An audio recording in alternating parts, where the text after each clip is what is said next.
Attends, quoi? 2 personnes tuées, une dizaine de blessés, des voitures incendiées, des commerces vandalisés. Quel putain de monde en vie. T'as tout ça pour un match de foot. Mais c'est quoi cette génération de merde?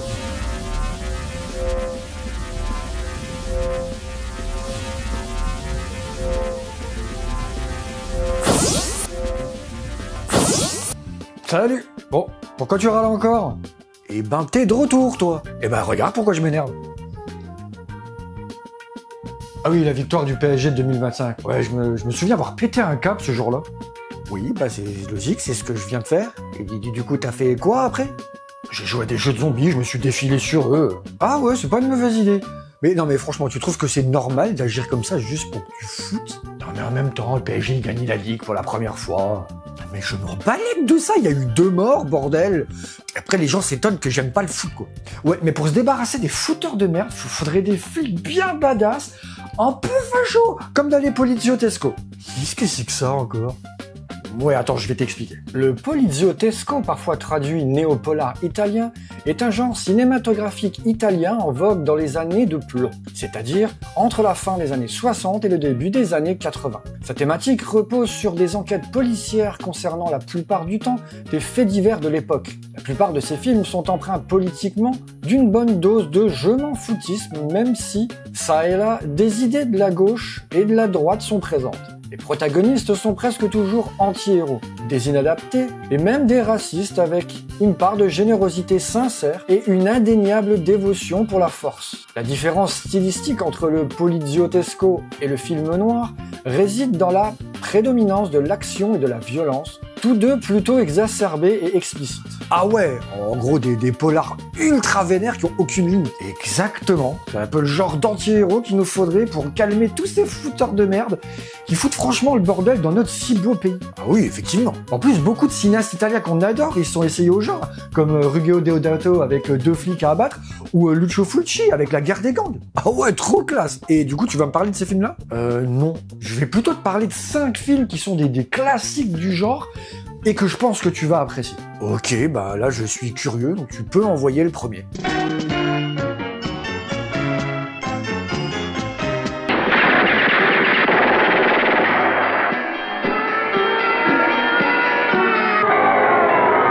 Giulio Sacchi est un truand la petite semaine, drogué, violent et psychotique. Victime d'un passage à tabac par son boss, il décide de travailler en solo et de monter sa propre escroquerie.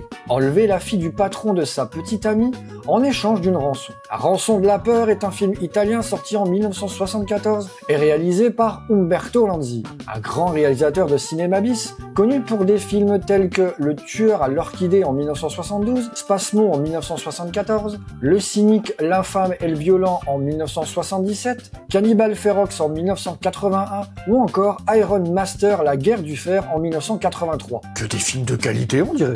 Et oui, tout ce qu'on aime. D'emblée, on est ici face à un polar italien convaincant. D'abord, le scénario du film se tient de bout en bout. Là où certains films de genre se contentent de tourner en rond et d'aligner les séquences de castagne ou de poursuite, celle-ci propose une intrigue d'enlèvement qui structure tout le film. Et c'est vrai que pour le coup, tout est bien mis en place dès le départ. Ensuite, si le genre verse souvent dans le pessimisme, Umberto Lanzi va ici encore plus loin, flirtant avec le nihilisme tant la violence et la cruauté sont prononcées. Personne ne semble à l'abri de la gâchette facile de Giulio, et la police paraît impuissante. Avec en particulier cette scène osée dans la villa qu'un grand film grand public américain n'aurait jamais proposé. D'où le fait que les Italiens sont réputés pour aller plus à fond dans la violence et influencer les Italiens pour ça. Effectivement, il n'y a qu'à voir les western spaghetti qui ont inspiré les films d'action et les giallo qui ont inspiré les slashers. Enfin, Giulio est un méchant comme on adore les détester, campé par un Thomas Milian renversant de cruauté, même si on peut lui reprocher d'en faire souvent des caisses. Et le commissaire Walter Grandi est campé par le grand et charismatique Henry Silva, qui fait preuve d'une sobriété exemplaire qui fait mouche. Qu'on a d'ailleurs pu voir dans L'Incroyable Alligator, Marginal, Sale temps pour un flic et Nico. Et dans Les Guerriers du Bronx 2 aussi. Oui, effectivement. Bref, La rançon de la peur est un très bon polar italien, qui même s'il a des petits défauts de jeu, reste un film intéressant. Il offre également un portrait désenchanté de l'Italie des années 70, déchiré par les conflits de classe et imprégné d'un climat d'insécurité, à découvrir pour les plus curieux. Et ben c'est pas mal du tout pour commencer. C'est quoi le prochain? Alors que dirais-tu de découvrir le film maudit d'un des réalisateurs les plus novateurs du cinéma italien? Alors je dis oui direct.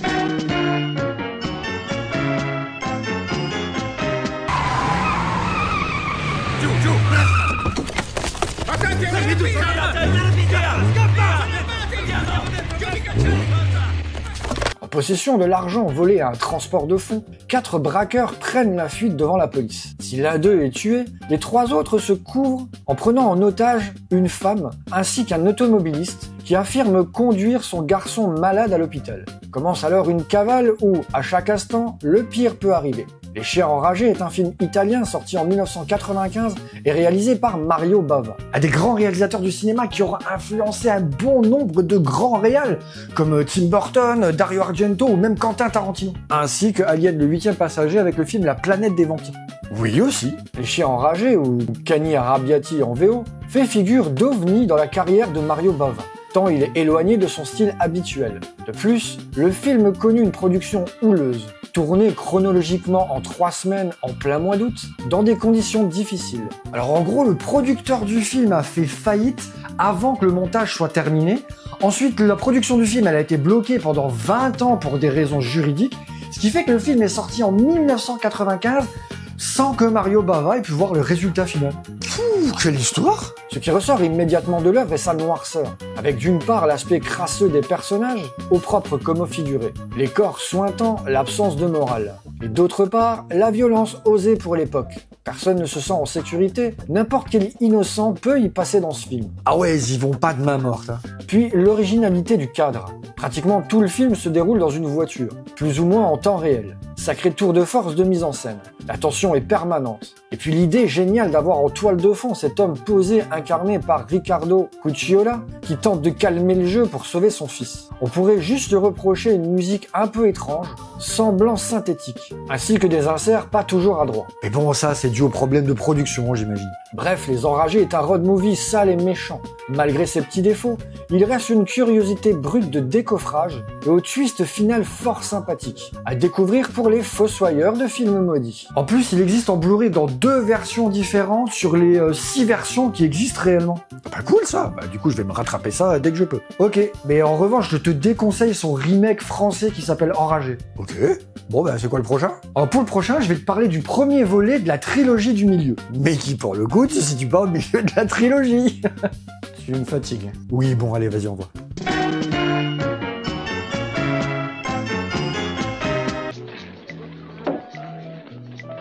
Hugo. Alors, si je comprends bien, tu vas me proposer de prendre le premier avion pour Beyrouth? Après avoir purgé sa peine de 4 ans de prison, Ugo Piazza est relâché 1 an avant son terme pour bonne conduite. Son ancien complice, Rocco, vient le cueillir à sa sortie et lui rafraîchit la mémoire. 300 000 livres ont curieusement disparu alors qu'Ugo était le dernier maillon de la transaction. Milan Calibre 9 est un film italien sorti en 1972 et réalisé par Fernando Di Leo, un réalisateur connu d'abord comme scénariste sur des films tels que Pour une poignée de dollars et pour quelques dollars de plus, Navarro Joe ou encore Les Temps du massacre. Il réalisera ensuite des films tels que La clinique sanglante, Colère noire ou encore les 2 volets de la trilogie du milieu que sont L'Empire du crime et Le Boss. Ah ouais, quand même, sacré C. Milano Calibre 9 évoque le tournant d'une époque chez les mafieux italiens, celle où le code d'honneur n'est plus respecté, où la confiance n'est plus possible, où le chacun pour soi règne, où seul l'appât de l'argent motive les comportements. Il évoque également le fossé existant entre riches et pauvres, entre le nord où vit l'élite et le sud de l'Italie où vivent les pauvres, à travers les 2 policiers, le commissaire de droite et son adjoint de gauche. Ah ouais, je pensais pas que le parallèle serait aussi évident que ça. Durant 1h30, le suspense plane. Le rythme est maîtrisé, il y a quelques très bonnes scènes d'action, notamment la fusillade finale, mais ce n'est pas cet aspect qui prédomine le tout. Milano Calibre 9 décrit un milieu et s'attache à l'interaction des personnages. En parlant d'eux, nous aurons au casting une belle brochette d'acteurs convaincants, tels que Gaston Motchin, Mario Adorf, Frank Wolf ou encore Philippe Leroy-Beaulieu. Oui, l'acteur français des films Le Trou de Jacques Becker, R.S. de Yves Boisset ou encore Portier de nuit avec Charlotte Rampling. Et encore un second couteau de talent, ce que je vois. Bref, Milan Calibre 9 est un très bon polar italien. C'est un film sombre et tragique à l'humour rare, dont le final laisse un goût amer au cours duquel plusieurs personnages révèlent leur vrai visage. Un thriller palpitant à découvrir si vous ne l'avez pas déjà vu. Et ben, pas mal aussi, tu m'intrigues, je pense que je vais même faire la trilogie complète du coup. C'est quoi le prochain? Pour le prochain, on va aller arrêter des racketteurs. Oh ouais, et s'ils sont au niveau de ceux du PSG, ça va être sacrément défoulant.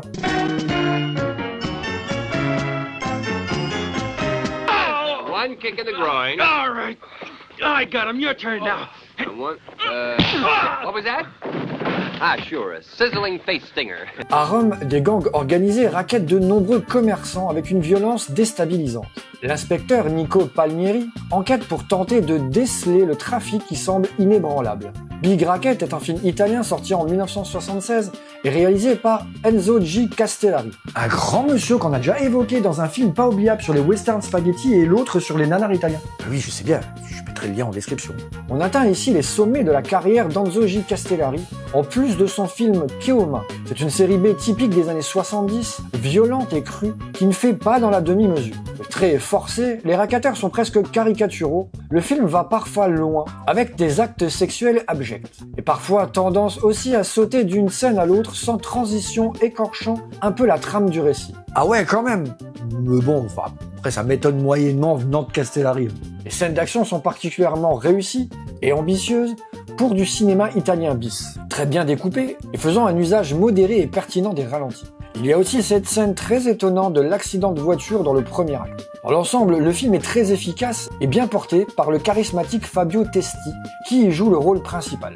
Et qui jouera aussi dans un des prochains films dont on va parler, mais chut, encore un peu de patience. Dans l'esprit, Big Racket illustre très bien la radicalité de nombreux films bisseux, transalpins, tournés entre 1970 et 1980, mettant en scène une Italie à la dérive, livrée à des gangs meurtriers ultra-violents. Le film flatte la vengeance privée mise en exergue dans le film, au détriment de la justice pénale. Le film n'est pas non plus sans rappeler les Vigilant Movies tournés aux États-Unis à la fin des années 70. On en a fait aussi un film pas oubliable dessus, donc lien en description. Bref, Big Racket est un must du polar italien. Un film manichéen et sans nuance, violent, noir et pessimiste, où toutes les situations tournent au cauchemar pour les victimes et où le spectateur ne peut pas se ranger que du côté des justiciers. Un bon shoot d'action à l'ancienne qui vous fera prendre votre pied lors des scènes d'action très prenantes. À découvrir à tout prix pour les amateurs de cinéma d'exploitation. Ben, celui-là, je vais en faire une de mes priorités, je crois. Content de te l'entendre dire, hein. Mais avant de passer au numéro 1, si cette vidéo vous a plu, vous pouvez la liker, la commenter, la partager. Vous pouvez aussi vous abonner, c'est très important pour le référencement. Et si vous voulez soutenir financièrement la chaîne, vous avez le bouton rejoindre et le Tipeee. Et pour le dernier, on va parler d'un film qui s'inspire de l'affaire Mattei. Ah ouais, et bah allons voir ça. Risulta del tutto accidentale. Non è vero, hanno ucciso. Collasso cardiaco per eccesso di stupefacenti. È stata trovata la siringa con cui si è iniettata la... Les ravisseurs enlèvent la femme de Vito Cipriani, vice-directeur de la prison de Milan, afin qu'il libère leur camarade Milo Ruiz. Cipriani s'exécute en aidant Ruiz à s'évader, mais se rend bientôt compte qu'il est un pion dans un jeu beaucoup plus important qui implique de grands intérêts politiques. Cipriani doit alors faire alliance avec Ruiz pour retrouver sa femme. La poursuite implacable est un film italien sorti en 1973 et réalisé par Sergio Solima, un grand réalisateur italien qu'on a déjà aussi évoqué sur la chaîne. À sa sortie, le film n'eut que peu de succès à cause de sa violence et de la fin qui fut fortement contestée. Pourtant, avec le recul, c'est cette noirceur qui donne la force à ce polar italien où personne n'est sauvé, moralement du moins, et surtout pas ce sous-directeur de prison, impeccablement joué par Oliver Reed, dont l'attitude fortement alcoolisée durant le tournage sert à l'image, avec un air à la fois absent et déterminé. Car quitte à ce qu'on le renverse beaucoup, il n'a qu'un seul but, sa femme. Oh là là, sacré Oliver. Même alcoolisé, il conserve son charisme incroyable. Il va devoir s'allier de force avec Fabio Testi, le héros de Big Racket, qui est en fin de compte un simple pion, mais qui a perdu son meilleur ami lors d'un braquage qui a mal tourné. Dans le reste du casting, on retrouve Agostina Belli, une micro-apparition de Bernard Giraudot dans son premier rôle en victime ensanglantée d'un accident, et même Daniel Beretta, qui joue un chanteur yéyé plus ambigu qu'il n'y paraît. Pour information, Daniel Beretta est plus connu pour être la voix française d'un certain Arnold Schwarzenegger. Oui, ça j'étais au courant. Et je suis quand même vachement surpris de le voir apparaître dans un film comme celui-là. Sergio Solima s'amuse à tirer le maximum de son sujet, avec en ligne de mire sa fin désespérée. Il construit ses personnages dans l'action sans les affubler de dialogues inutiles. Aidé par le score magnifique d'Ennio Morricone, il délivre un polar noir et énergique qui rappelle une époque désormais révolue où le rythme l'emportait sur l'écriture faussement compliquée. La preuve qu'il est possible de concilier divertissement et dénonciation sans en faire des tonnes. Et oui, c'était la bonne époque. En conclusion, La poursuite implacable est un must du genre. Un polar italien bien nerveux et pessimiste comme les Polizio Teschi savaient le faire à l'époque, mais avec un supplément d'âme bienvenu dans l'approche psychologique des personnages que les acteurs personnifient parfaitement. Une belle porte d'entrée dans ce genre. Si vous ne l'avez pas encore vu, jetez-vous dessus, vous ne le regretterez pas. Et ben encore un grand film que j'ai hâte de découvrir. Merci à moi. Heureusement que je suis là pour me remonter le moral. Mais avec plaisir. Mais maintenant, je vais retourner à mon époque parce que j'ai encore pas mal de choses à faire. Alors à plus, hein. Ciao. Ciao. Eh ben, je crois qu'il est temps d'aller buter du zombie.